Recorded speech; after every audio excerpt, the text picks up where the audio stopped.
It's no secret that the best way to bring traffic to your Twitch channel or wherever you stream is to post your clips on other platforms. Even though the conversion is actually way lower than what we might think, when you get 0.1% of 1 million, 2 million, 3 million views, it still adds up really fast. So today, I would like to do a deep dive into exactly how to clip stuff, where to post your clips, the disadvantages, the advantages, the methods, the platforms, everything. I'm also gonna remind you to follow me on Twitch before we can proceed. All right, so there are two choices that you already have to do. First of all, do you want to post horizontal or vertical or both? That's one of the many choices, and you might get to those choices based on which platform do you want to post on. Are there any platforms that you want to just not even bother with? Instagram.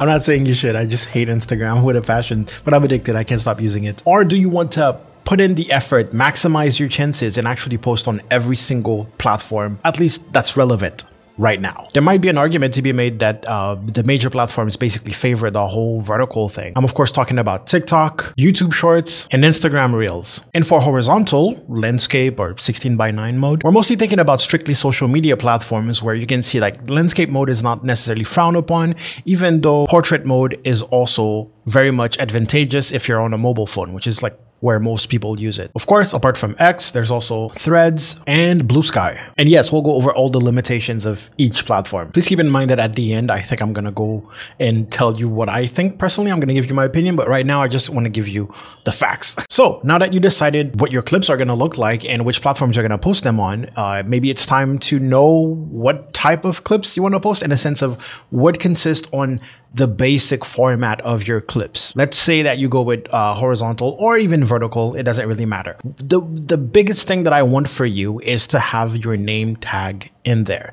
to have some sort of graphic that actually shows your name. Something like this. I am a firm believer that this could be the difference between converting and not, basically. You see a viral clip while you're doom scrolling, you might go hee hee hee and then just scroll and never come back, right? But when you see the name, at least you might remember it. People are rarely doom scrolling looking to find someone on another platform. That doesn't really happen. So you kind of have to do this whole marketing thing to kind of get your name out there first, and then eventually they might look you up on those platforms. Another tip is try to keep it short.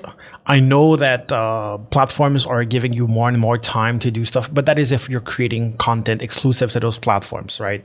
Like TikTok is like, hey, 10 minutes. YouTube Shorts now is like 3 minutes. This doesn't matter if you're only gonna use this as a traffic button, basically. You're gonna use it just to bring traffic to your Twitch channel. Don't worry about that. Focus on keeping it short, funny, or entertaining, or exciting, or scary. And since we are talking about strategies here, I'm not gonna go into, oh, try to edit it, make it even shorter, try to do this and try to do that. No, we're trying to take clips directly from Twitch that are as short, as concise as possible, and blasting them all over social media in general. Now, obviously, there's a whole lot more to clips and how to make sure that they have the impact that you want them to have, but I don't really want to go into that right now. I might make another video on like different techniques on getting people's attention and things like that. But today we're just studying the methods. And talking about clipping, there are two main ways that I'm actually going to categorize the action of clipping itself. One is going to be through the website. That means that you're gonna utilize every tool that Twitch gives you to clip, or whatever website you're using to live stream. And then we're gonna have one that will be through your broadcasting software directly. If you're using OBS Studio, for example, it'll be your buffer and stuff like that. Let's get into it. Now on a website like Twitch,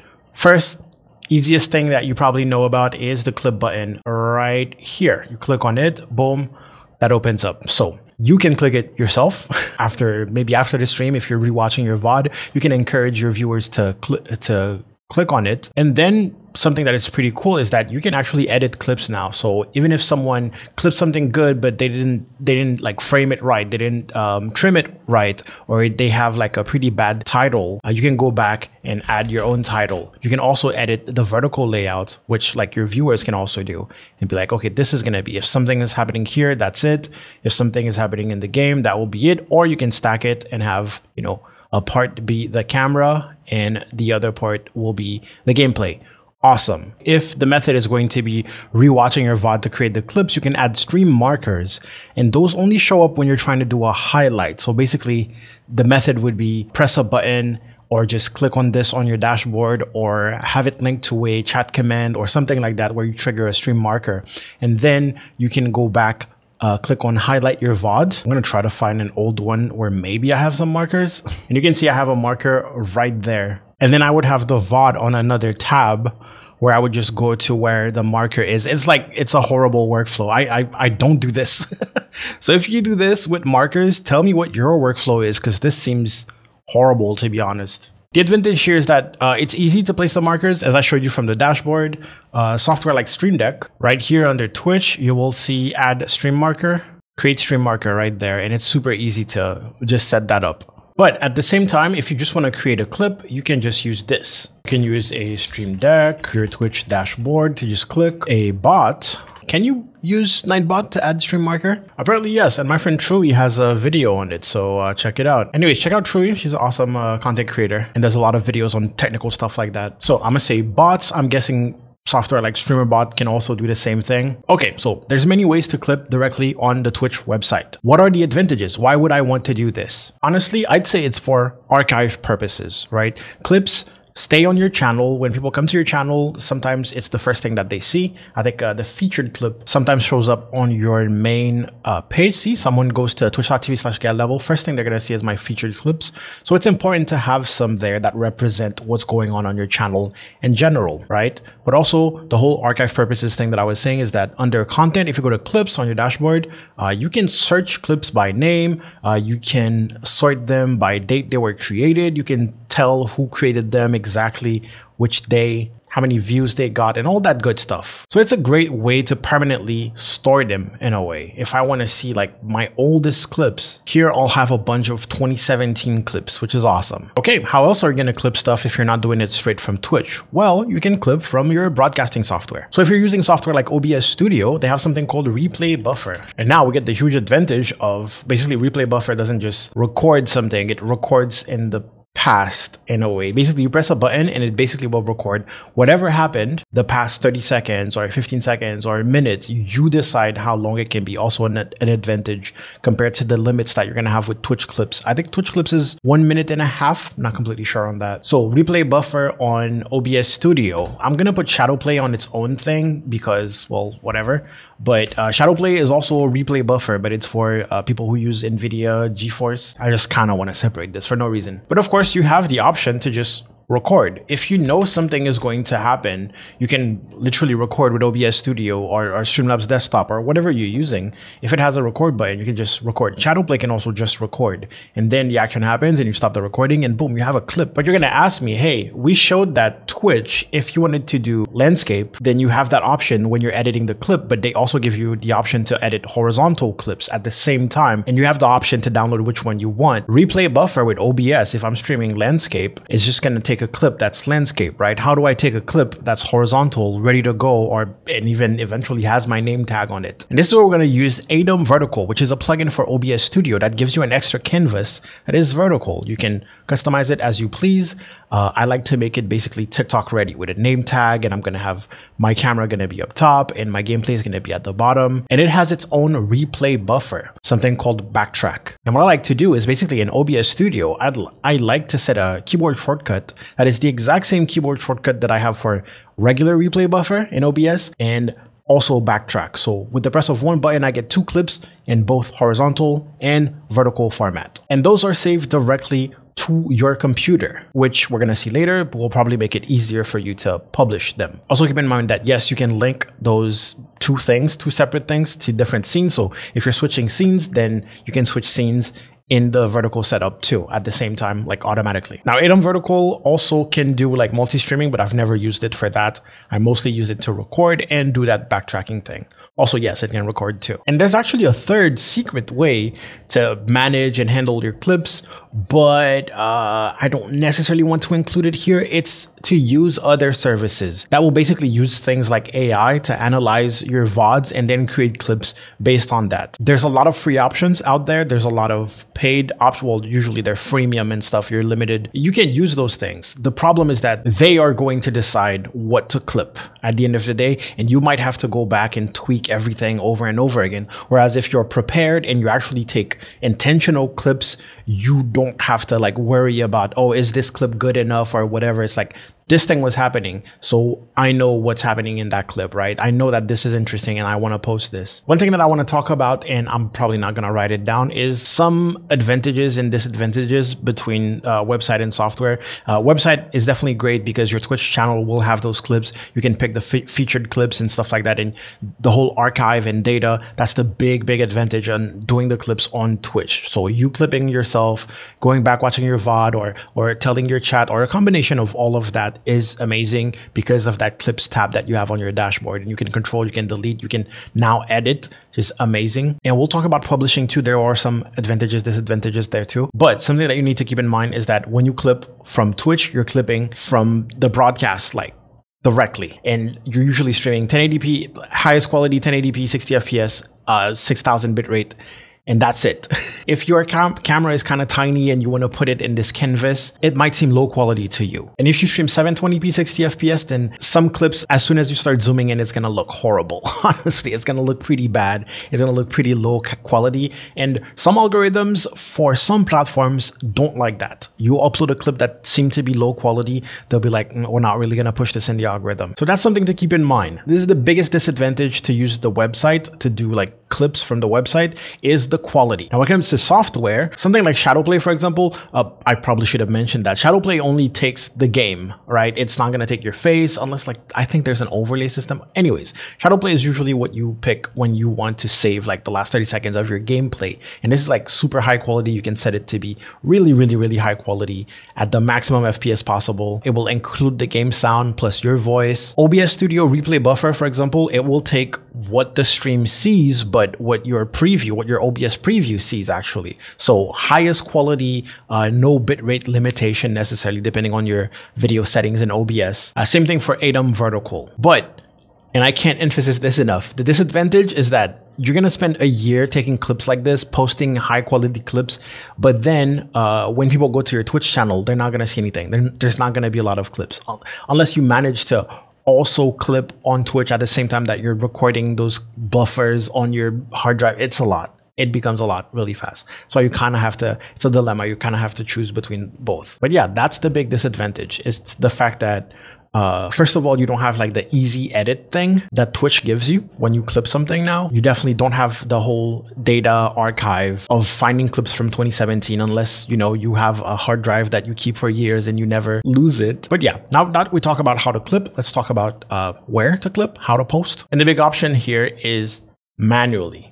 Are you going to get those files on your computer, on your devices, and then go ahead and open up those apps, open up those social media platforms, type like new tweet, new reel, new short, and then manually post everything? Versus, are you going to automatically post that stuff? Meaning that most likely you will use a service that either clips for you already and then post everywhere, or you upload a clip and then it posts it everywhere with a couple of options. So manually, of course, you're gonna deal with doing it from your PC or doing it from your mobile device. Like on TikTok, for example, if you want to upload something from your PC, totally possible. Let's say that I want to upload this, for example. So this is the options that I get. I can put the description just like on the mobile app. I can edit the cover just like on the mobile app. Not really, because I don't have the text options. On the mobile app, you can tap and give a bunch of like text option to write some text on top of like the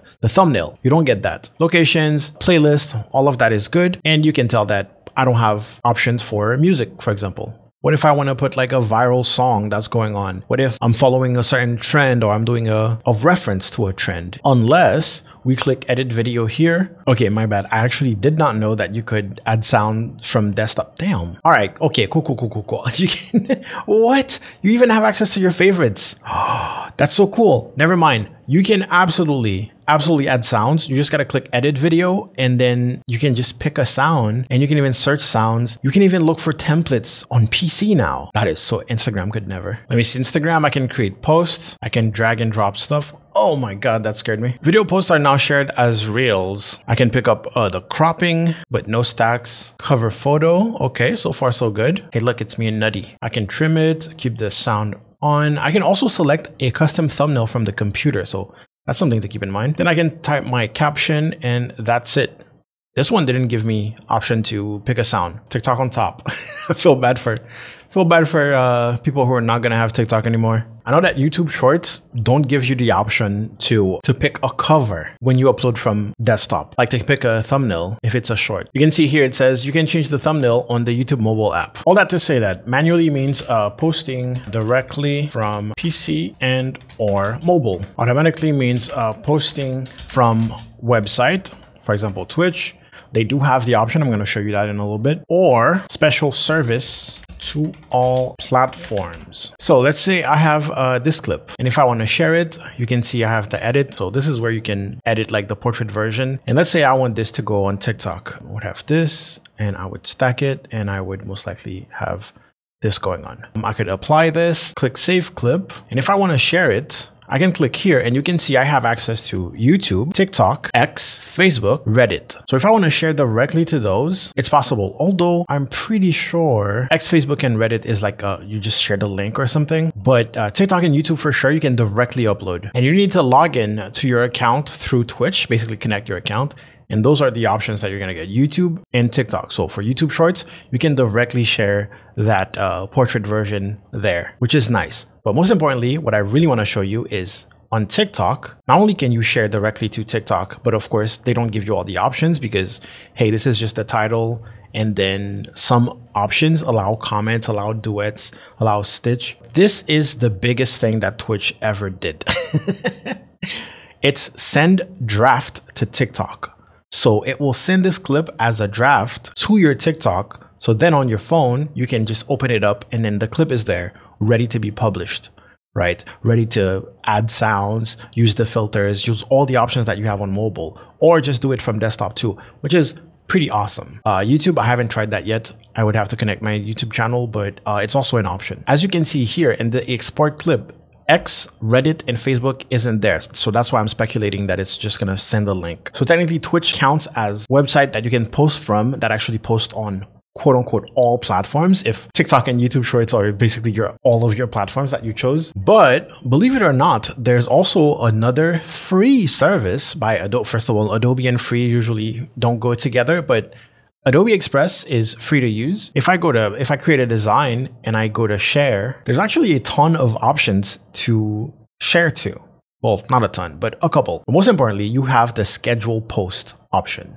So if you want to create something on Adobe Express, including Twitch clips, you can upload your Twitch clips here and share them. I'm just showing this as an example. And then post them on TikTok. Let me click on share to social to show you hopefully everything that they give you. So if I want to share something to TikTok, Instagram Reels, X, Facebook, LinkedIn for some reason, Pinterest for some other reason, you can do this with Adobe Express for free, and you can schedule it. Meaning that if you're bulk uploading stuff that you want to, schedule your whole week in content, that is something that you can do right now, but on those platforms only. As you can see, YouTube is not here. If I click start connecting, I would have to connect my my account. Those are all the platforms. I wish if YouTube was there, this would have been perfect because you could have been like, hey, YouTube, TikTok, X, Instagram, that's it. Now, of course, as I said, you would have to upload your clip here, meaning that you would have to download them from wherever, like upload them at least. If you download them directly from your computer, then that's fine. If you have them on Twitch, then you have to not only clip them on Twitch, but later then download them, upload them to here, and then publish. So this is one example of services that actually lets you. This is, believe it or not, one of the rare free services that lets you do that. Pretty much every other service that lets you mass post, especially schedule, post on multiple platforms, is pretty expensive actually. And rarely gives you like a free trial or anything like that. So that's why I wanted to showcase this one and this one only. If you know of another service that can do all of this for free, please let me know. All right, now we can talk about the different limits that you will have depending on which platform you choose to post on. YouTube Shorts, for example, you can now post up to 3 minutes. On TikTok, you can post up to 10 minutes. On Instagram Reels, you can post 1 minute and 30 seconds, which is, believe it or not the shortest actually. On X, if you have a free account, you can post up to 140 seconds. What is that, 2 minutes and 20 seconds? If you do pay for X, what is it it called? Premium X Pro, then your limit is like 4 hours or something. On Threads, you can post up to 5 minutes, which is kind of the winner in the social media platform category. Of course, TikTok is 10 minutes, but TikTok is like a video app, you know? And finally, we have Blue Sky that not only lets you post at a measly 1 minute, but also your file needs to be less than 50 megabytes. It's ridiculous. It's ridiculous. But hey, it has its own advantages. All right, in conclusion, based on all of this information, you know the pros, you know the cons. I would say personally, posting manually is kind of the best thing. You just need to have like a certain workflow to avoid taking too much time and posting. I think one of the best decisions you can probably make is to pick just a couple of platforms, the major ones where there's the most people. I'm just realizing like how much I'm gonna praise TikTok and I'm gonna say TikTok is the best, and then you guys are not gonna have TikTok in a little bit. That sucks. I feel really sorry. But whatever else comes along, use that. You know, if TikTok, YouTube Short, Instagram Reels are like your bread and butter, then I would straight up just go vertical. For example, I would only go vertical. I might even not use the website like Twitch itself to clip anything. I might only do it software wise using Atom Vertical only, and then just post there. If I do want to post on social platforms like Threads, Twitter, and Blue Sky, I'll just post my vertical clips there. It's not a big deal. When it comes to the methods, as I said, Atom Vertical, I feel like it's one of the best ways to have like a TikTok ready clip already there.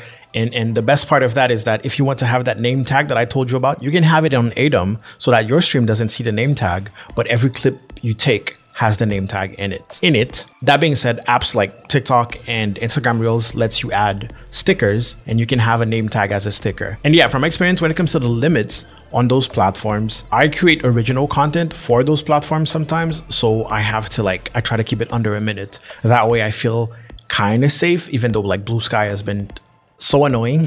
And yeah, hopefully this was all clear. Remember to follow me on Twitch. That's pretty much all I have to say. If you would like a video on like methods on attention grabbing tips and tricks that you could use for gaming, like specifically for gaming clips, let me know in the comment section below. I might make a video on that. Right now I just know of a couple that worked really well, really, but I might do more research and even ask around, ask people's opinions and people who have clips that have gone viral, maybe what is their strategy to make that happen. Anyways, hope you enjoyed. Go follow me on Twitch. Bye bye.